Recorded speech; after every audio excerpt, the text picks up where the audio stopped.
We're not driven by facts, stats, graphs, and figures. We're driven by emotion. Yeah. It's much more powerful than just if a scientist standing there and showing me a graph. It's how I feel which matters the most. Those may be the most discouraging words a scientist can hear because the language of science is all about charts and data.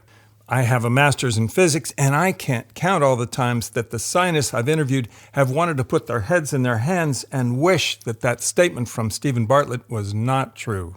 And that's because anyone who knows how to push our emotional buttons can go viral without any facts, sometimes leading to tragedy.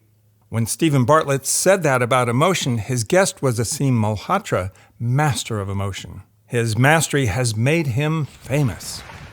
Well, ladies and gentlemen, our next speaker is a consultant cardiologist, and quite frankly, he is a brilliant clinician. He's currently helping to advise RFK Jr. and the Make America Healthy Action Group. I've known about Aseem for years because he has a knack for going viral without annoying people with charts. Imagine how 4 million people felt better after watching him on the Joe Rogan Show.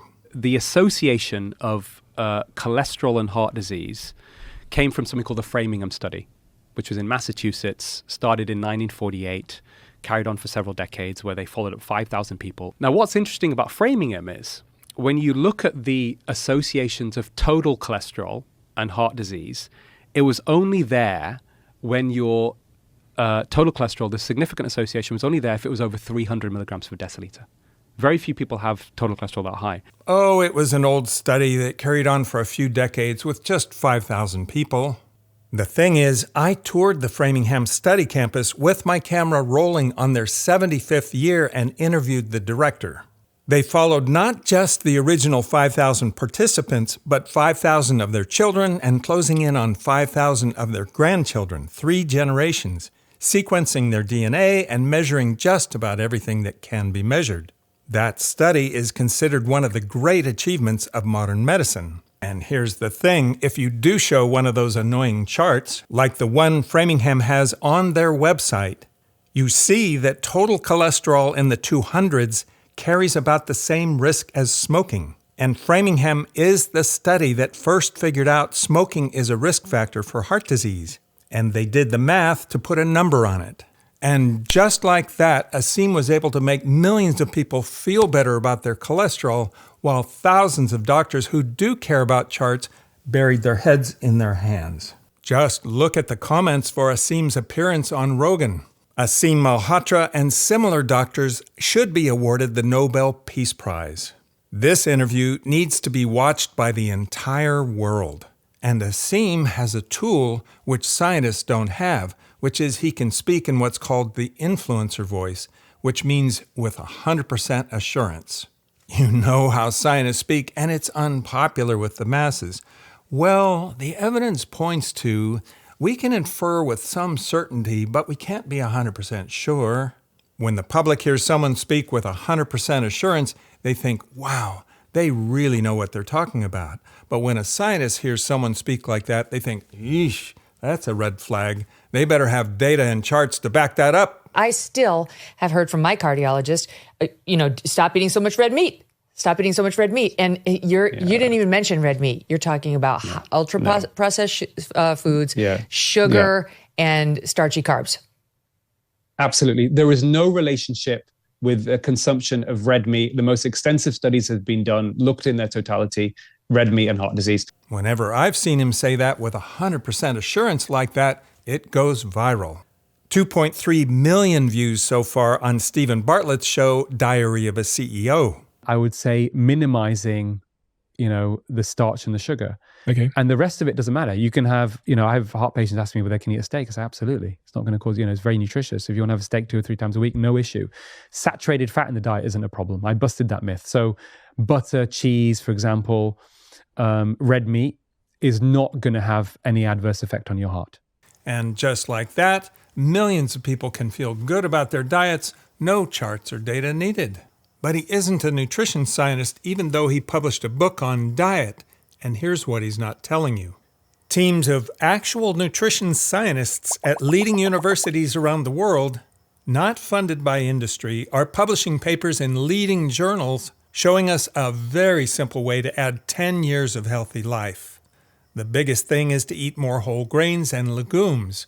The second biggest thing is to eat less red meat, processed or not. Those studies are based on continually collected data from millions of people in countries around the world. These 5 universities published a heat map in a prestigious journal showing which foods in particular are likely to get us to 70 without a chronic disease.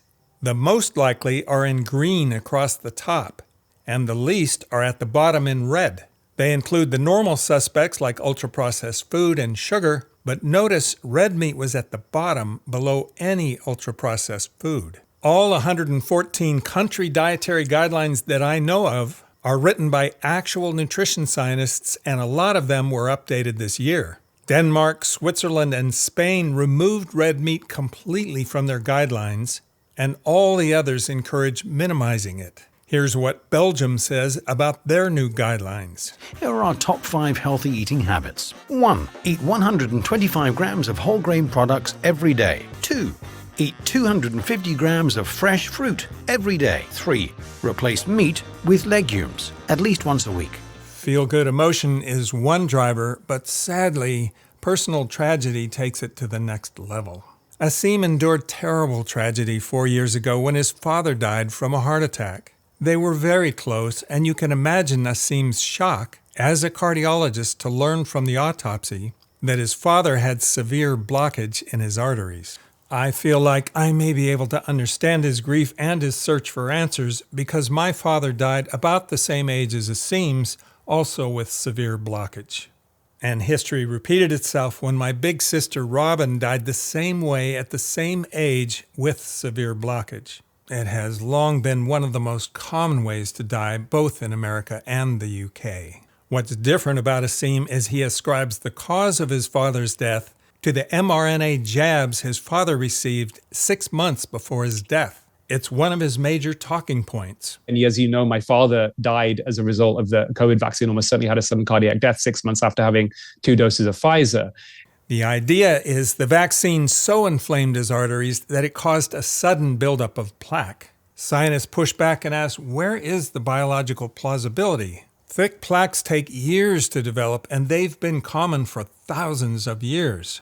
The COVID jab, like most vaccines, does cause a small amount of inflammation, but it only persists for a few days, unlike the disease. And they can measure the inflammation during testing to be sure. The thing is, both of our fathers had well-known risk factors. My father raised us mostly on Vince Gironda's steak and eggs diet, which was so popular in the 50s and 60s, before studies like Framingham provided damning evidence against it. But even then, Dad didn't trust medical science and persisted with his steak and eggs. Aseem's dad seems similar. His Twitter feed is filled with comments like saying the fear of saturated fat is wrong. And he often endorsed Aseem's anti-statin views. He proudly tweeted out support of his son's diet book, which has a whole chapter entitled Saturated Fat Does Not Clog the Arteries. That's a difficult chapter to read because it's basically a misrepresentation of the Framingham and 7 countries studies, the way you saw him do with Framingham earlier in this episode. And Aseem's dad had a big risk factor that my dad didn't. People from India have a much higher genetic risk of heart disease than people of Northern European descent. Unfortunately, Aseem's claim will bring us into the world of vaccines, which will engulf the comments section in flames even more than when I mentioned saturated fat or red meat. I often say I'm mainly a tourist in the world of infectious disease. While normal people read murder mysteries, I love real medical mysteries, which often involve vaccines and pandemics. I found both these books to be fascinating. I often joke with my grandkids with mock seriousness. Kids, money cannot buy you happiness, but it can buy you a bike, which is kind of the same thing. But I do have a decent background in epidemiology, which can't buy you knowledge of virology, but it can buy you knowledge of how to infer the cause of things, which is pretty critical in understanding pandemics. Among the general public who don't rush to the bookstore to buy books on making causal inferences, if someone gets a shot and a few months later something terrible happens, that sure seems like cause and effect to them.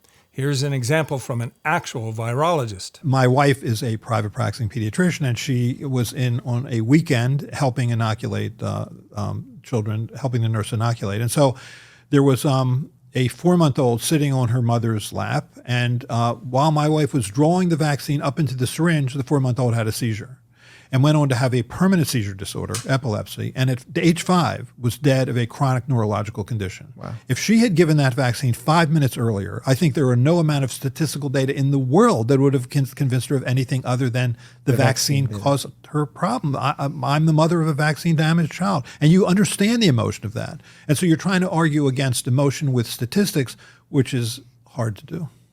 Yeah. No epidemiologist would ever feel confident without seeing very solid data that a vaccine could cause rapid plaque buildup in a 70-something man like Aseem's dad, who was already at risk of a heart attack just from his age and ethnicity alone. The data an epidemiologist would want to see is a few years of comparing the unvaccinated with the vaccinated among millions of people. And the good news is we have that now. There have been a lot of papers about it, and many of them conclude the vaccine is slightly protective because severe infections in the unvaccinated can be so harmful.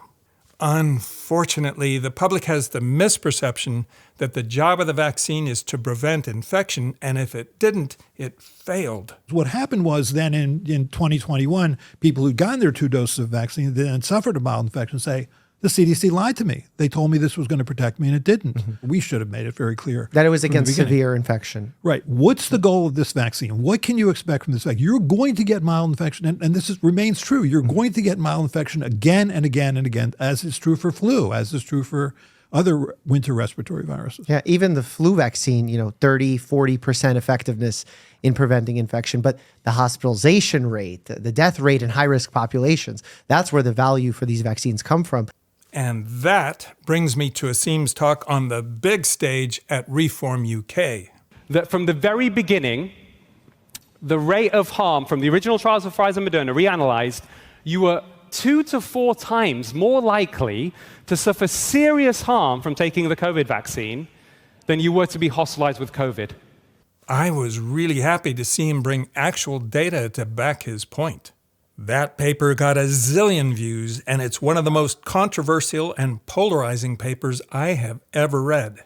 It caught my attention because co-authors Sandra Greenland and Robert Kaplan have absolutely impeccable credentials when it comes to epidemiology, statistics, and public health.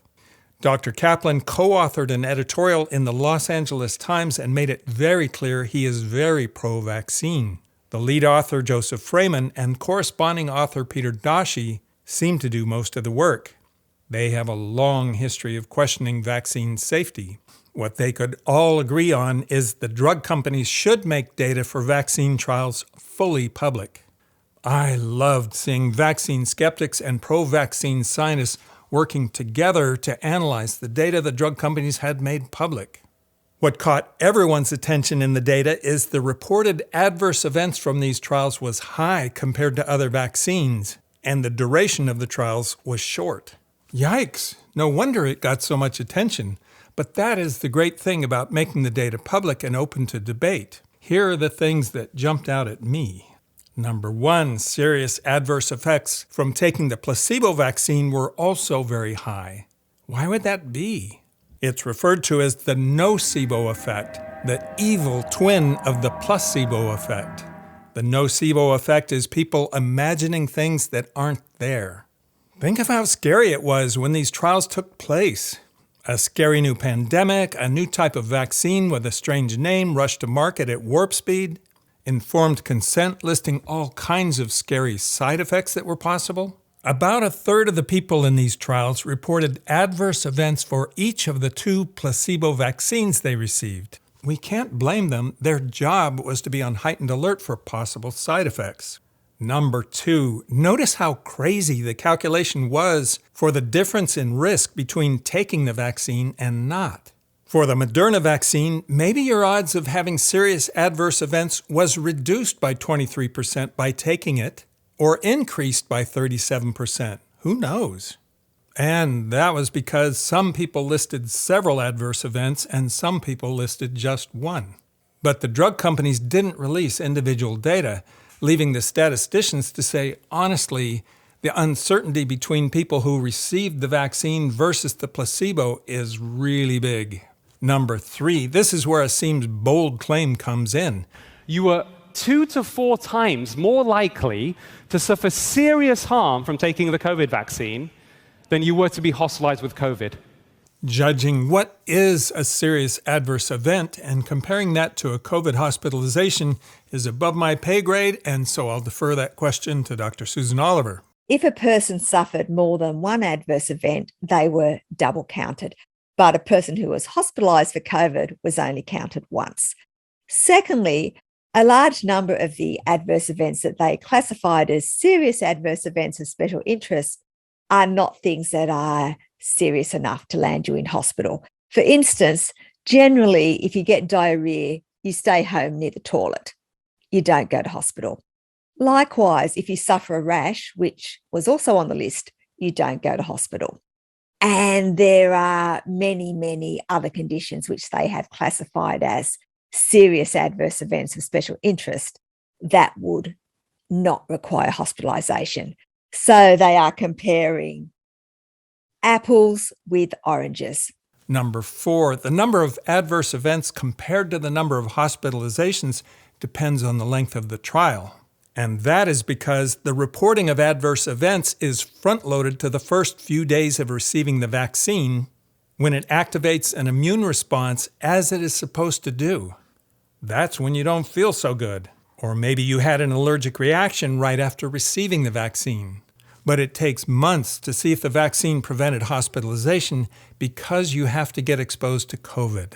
For example, in these trials, 252 people in the placebo groups got symptomatic COVID, and only 13 did in the vaccinated groups. And typically, vaccinated people have milder symptoms, making it less likely for them to end up in the hospital. Number 5, these trials were conducted in the late summer and into the fall before the winter surge really hit. If they had been conducted during the surge, those infection numbers would have been much higher. 6, finally, these trials were short, a few months, but they were designed to go 2 years. What happened? It was actually an ethical thing. With so many people in the placebo group getting COVID, it would have been unethical not to unblind the trial and let them know they didn't really get the vaccination. So what can we learn from this paper? Number 1, I think in an atmosphere of fear and misinformation, you see a spike in nocebo effects, which so pollutes the data it's hard to make sense of it. Number 2, the drug companies didn't release crucial data, so not even Sander Greenland and Robert Kaplan, who do understand how to interpret data, could make sense of what the drug companies did release. And they said that in a blog post using the language of uncertainty that doesn't land with the public. This paper is 3 years old and only studied 72,000 people for a few months. Now we have data from billions of vaccinations around the world.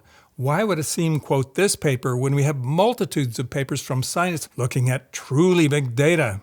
I really don't like thinking this, but I suspect quoting papers like this with so much emotion is the way to get on really big stages.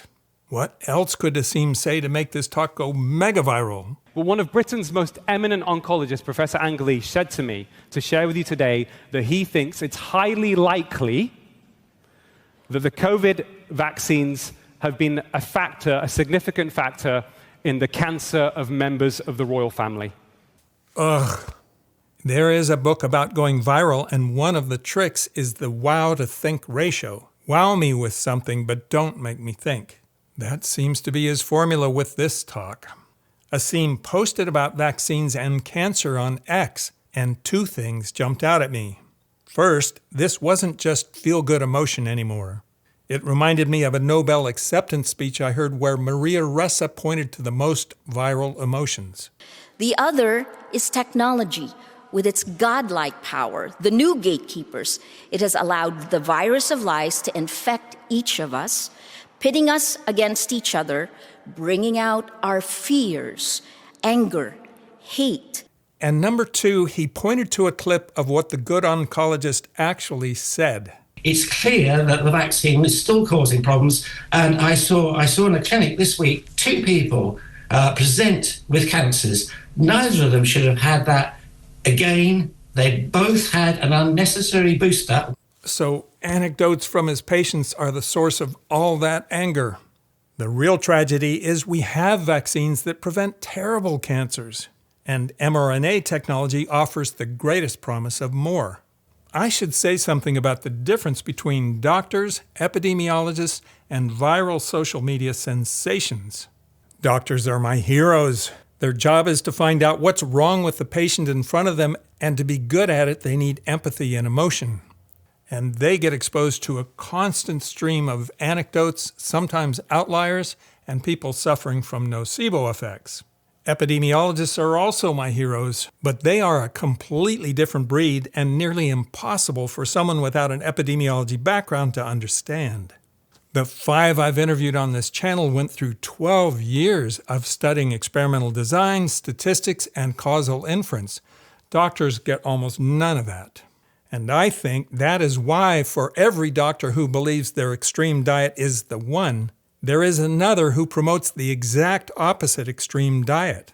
But notice that the 114 country dietary guidelines are remarkably consistent and not extreme. And that is because epidemiologists are part of all their guidelines, and they know how to understand experimental methods and interpret data. There are social media stars who are none of those, but they are relatable because they make it really clear they have no expertise and they're just asking questions. So I want to talk about heart disease because I don't even know what heart disease is. And also, I don't know what a heart attack is. John Oliver is one of those, but he has a team of fact checkers.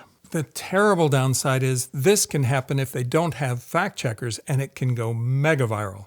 It was human engineered, it almost certainly the evidence points to it being a lab leak, right? So it had you're right, it was very different to any other virus. That used to be a conspiracy theory.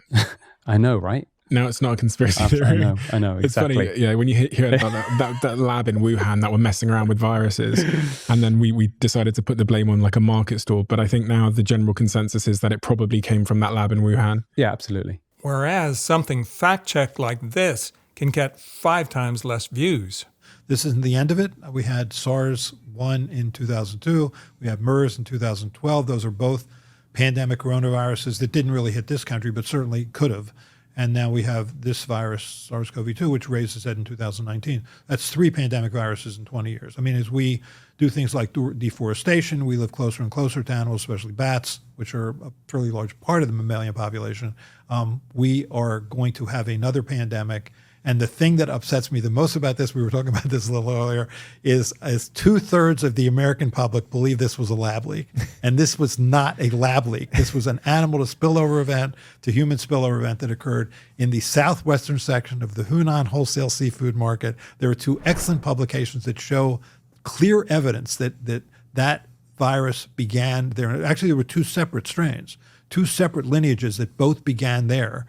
Either among bamboo rats or palm civets or raccoon dogs, because all the DNA from there and the genetic evidence is all right there. It's on the cages, it's on the tools that were used to brush the animals or kill the animals, it's on the tables that were there. It's all there. Otherwise, you have to believe, one, that's something that's never happened before, which is that a pandemic virus was created in a laboratory. We've had a lot of pandemics. This has never happened before. 2, it had to happen in the Wuhan Institute of Virology, which is where people saying it happened. And then, they created it. And then they just happened to go right to a place where you would have expected an animal to human spillover event to occur, instead of the 10,000 other places they could have gone in Wuhan to do this. And it had to be 2 people, because it was 2 separate lineages, and they had to both go to that spot. The animal to human spillover events occur all the time. I mean, Ebola is a bat virus. HIV is a chimp virus. Flu is a bird virus. Probably 70% of the pathogens that cause our disease came from animals. Why is it so surprising this one also came from animals? So we need to know that. I mean, this matters. So what are my takeaways from this episode? Number 1, if someone like Aseem is using all emotion and no backup, run. That is the path to misleading and harming people on a grand scale. Number 2, Dr. Mike said something important about vaccines. And at the end of the day, vaccine side effects do happen. They're incredibly rare, especially serious ones, but they do happen. In fact, I had to highlight this during the episode, that when you compare how pharmaceuticals are treated in research versus vaccines, vaccines have such a higher level of scrutiny because they're given to healthy patients. As opposed to pharmaceuticals, we allow a chance of higher rate of side effects because we're getting the trade-off of a major benefit. And number 3, doctors like Aseem are not often great scientists. But can you imagine a scientist trying to be a great doctor? So it says here you got a headache and fatigue after the COVID jab. Listen, I looked at that trial data from both people who received the placebo and the vaccines, and they got headaches and fatigue at about the same rate. Go out and walk it off. And when you go home, read this fat book on epidemiology. And anyway, some patient just threw up on the carpet in my reception area, so it smells in here. I need to go to Starbucks.